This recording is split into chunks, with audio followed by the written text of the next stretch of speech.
just thought I'd do a review because I've had this lens now for, I don't know, it's got to be 12 months, at least 12 months, may even be 2 years, no, my memory. Thought I would do a review on the NISI 15mm f4. It's a good review. There's no way I can really slate it, but I'll go through what I've discovered and all the rest of it, and there's a shock coming at the end of the video, believe it or not, after a good review about this lens. Written a few things down. It's a NISI 15mm f4, the Sunstar lens they call it. Aperture f4 all the way up to f22. Fully manual lens. Field of view on a full frame is 112 degrees, and it's got a close focus distance of 20 centimeters. When I bought it, it was about 429 quid. Solid aluminium. It's really nice. Made really well. It's solid, clunky. If you can hear that. The aperture ring is nice and solid. The focus ring is smooth as you like. Really like it. I'm only looking down here briefly just while I'm going through all the techie terms of this thing. At the moment, it's come out in the Canon RF, the Fuji X, the Leica, the Panasonic L mounts, the Nikon Z mount, and the Sony E mount, whatever all those are. I know nothing about other cameras because I only shoot in Canon. Yeah, is that all the techie stuff? 470 grams. Size of it, 75.6 millimeters by 80.5 millimeters. It's got a 72mm filter thread on the front, which is cool because you can use a filter system with it. Like I say, I've had this lens for probably, I can't remember, it's got to be 2 years, 18 months. I haven't got a clue. I've had it for a while.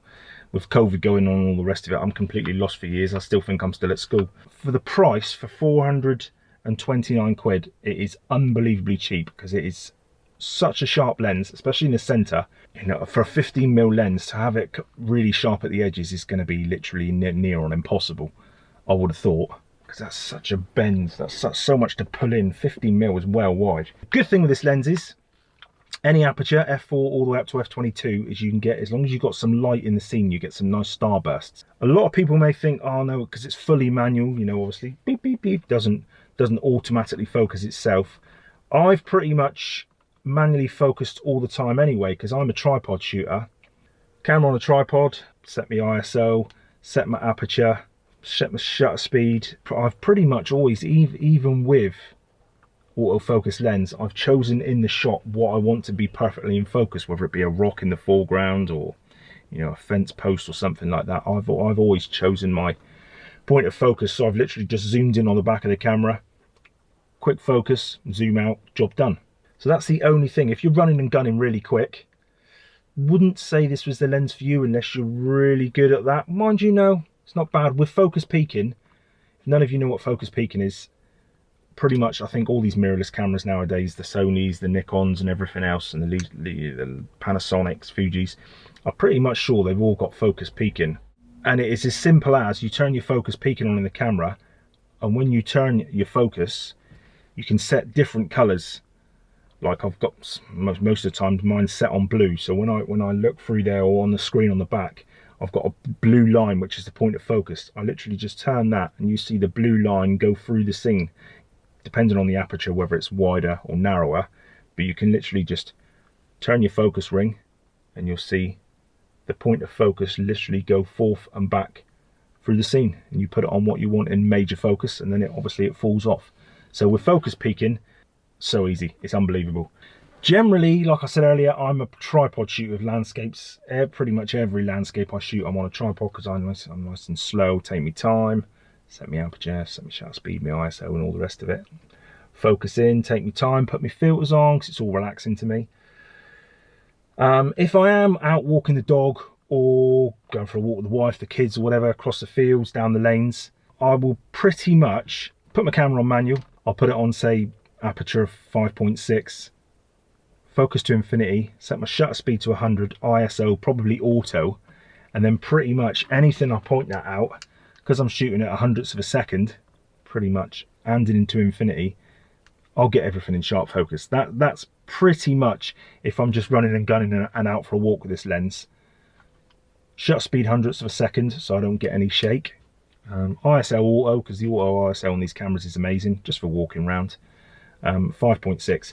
If I hold it up and I want more, obviously, more depth of field in the frame, I'll obviously open my aperture up, stop my aperture down, f8, f10, f11 or whatever, and then I might just need to up the ISO, not slow my shutter speed down because I'm holding it handheld, up my ISO, 200, 400.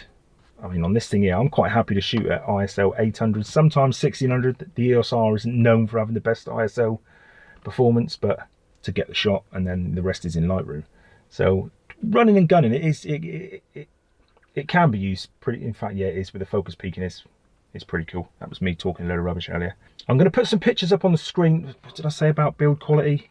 It is solid. It's just simple because there's no gizmos in it, no autofocus bits or anything. It's just basically aperture, focus ring. That's it. Simple. Not a lot can go wrong.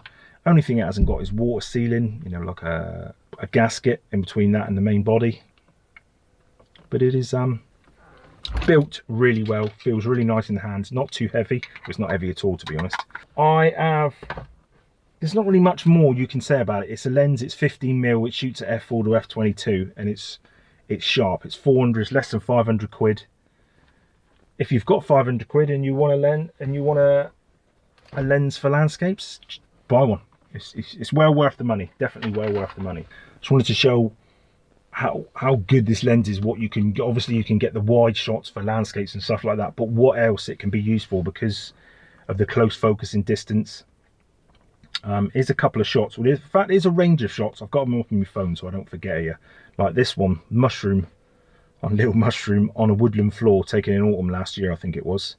I mean, look at that. That's right close up to the mushroom. I was literally this far away from the mushroom, but because of the 15mm lens, you can pretty much, you've got the under canopy of the trees as well. So it's like, whoa, that's a cool shot. And again, the same lens, you can take this shot. I think this was on the River Plym.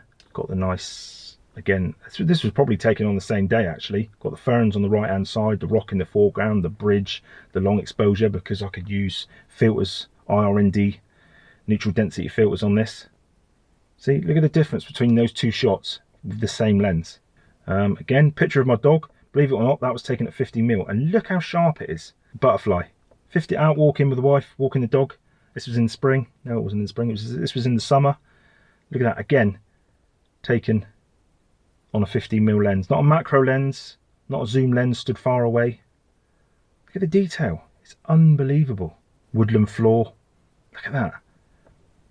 Just the shallow depth of field with a little cone thing on the floor. And then, you know, obviously you can see you're in a woodland behind, because it's 15mm wide and you can focus really close. You can get some really cool shots with this. And not being funny, that little cone thing down on the bottom was right on, when I was shooting, right on the edge of the frame. And that's where all the damage, with these lenses, if you're going to get any stretch, it's going to be right on the ends of the frame. So looking at that picture, either the one with the mushroom or the one with the little cone on the floor, that was with my camera, pretty much like that. And the cone or the mushroom is right down the bottom. So that's where all the distortion's going to be. And to be honest, it hasn't come out too bad. That's quite impressive. Obviously, I sharpened him a little bit up in Lightroom. And I said earlier about this Sunstar. Look at some of these Sunstars. Black and white picture here, shot down Dartmouth. I think this was in the winter. We'd just been Christmas shopping or something. Nice picture, benches and foregrounds and leading line of the benches. You've got the cars on the right, and then the Sunstars from the street lamps. I just think that picture, they just make it. Without them, it would be a nice picture, but with the Sunstars, is that what you call them? They saw Sunstars, light stars, whatever you call them. I just think it adds to the picture. Don't want to overuse it, but I just think it looks pretty cool. Combine harvester in a field. I was on my way home from work. Was I on my way home from work? Walking the dog. Forget now. But I seen this combine. Sun was just going down. You literally just stands, you've got a bit of light coming through, you can get a nice Sunstar. I think that was probably shot about f4 because the light was going down. And look at the Sunstar. Pretty cool. Again, Sunstar, top right hand corner, leading line from the fallen branch across the river. It's a place called Venford Falls. But all these were taken with this lens. Look at the versatility. That's the word, versatility of this lens. Again, I think that Sunstar makes the shot. It puts something up there to draw the viewer's eye through the scene, from the branch on the left going through the water, and then you've got the Sunstar.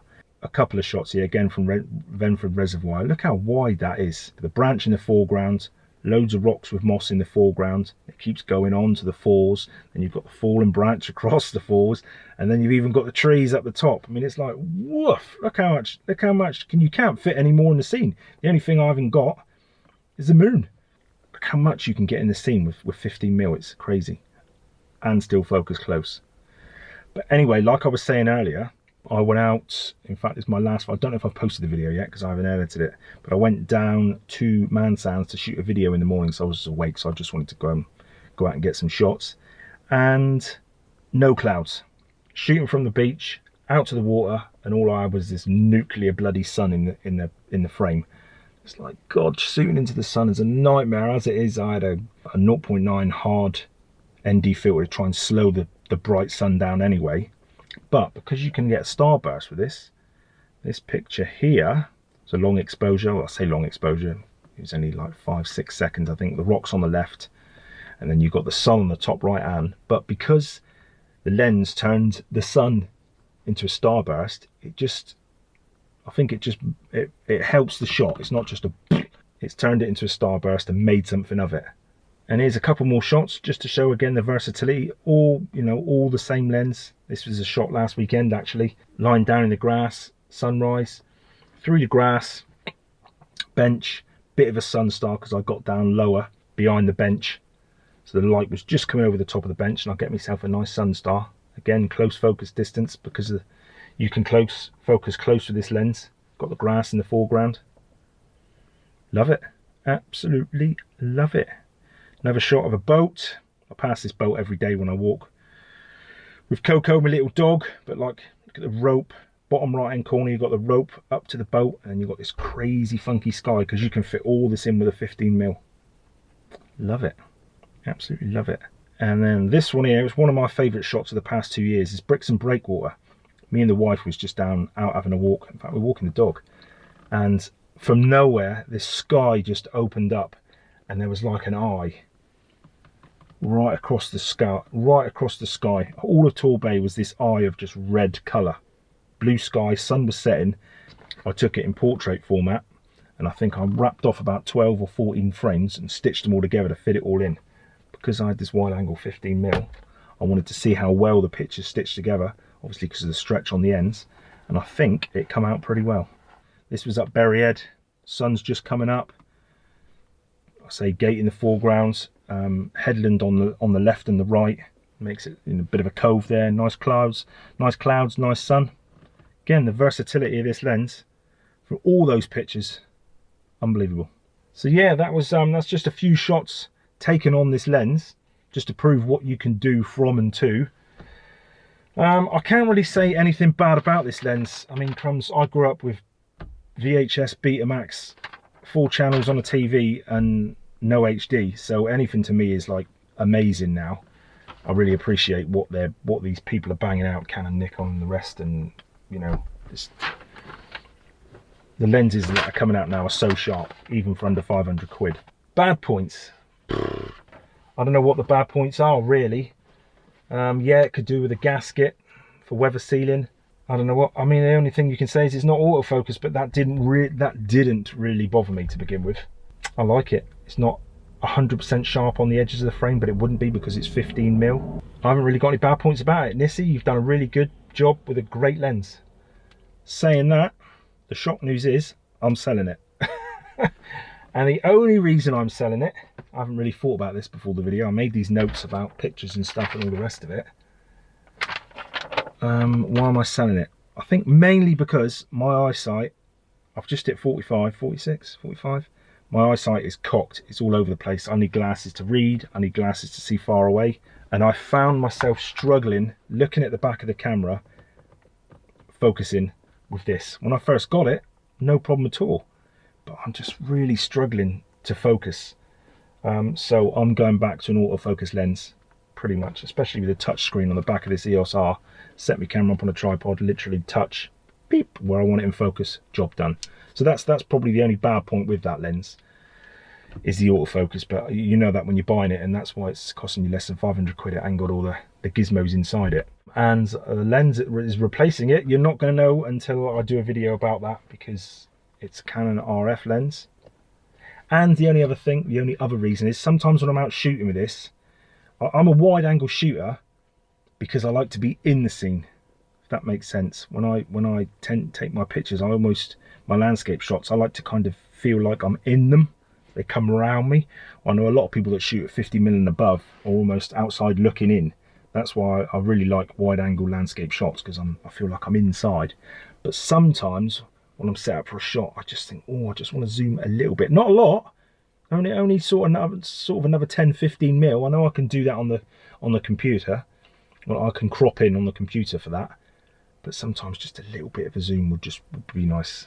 So that's going, I'm afraid. But NISI, you've been good to me. You're an absolute beauty, and hopefully I'm going to find a good home for it. I don't know how much I'm going to sell it for, but I need to sell it to pay for the new lens, because the new lens that's coming is Canon RF, and it's not cheap.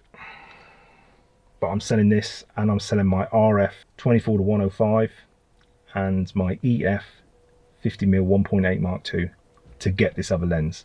And then the only thing I'm going to have in my bag is the Canon EF 70-200 and this other lens. So that'll give you an idea of what kind of lens it's going to be. It's definitely at the wide end.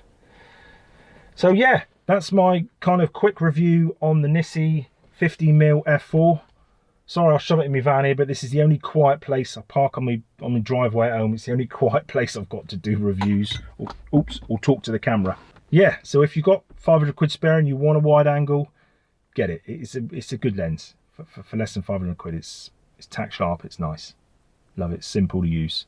Yeah, hope that helps anybody that's thinking. Sorry it's not over techie, but I'm not one for putting it at boards and looking at the distortion in the edges or anything. Just have a look at the pictures. Nice bit of kit. I know I'm not really selling it much because I'm selling the lens anyway, but I've had it for a time and it's a tool that's worked me well.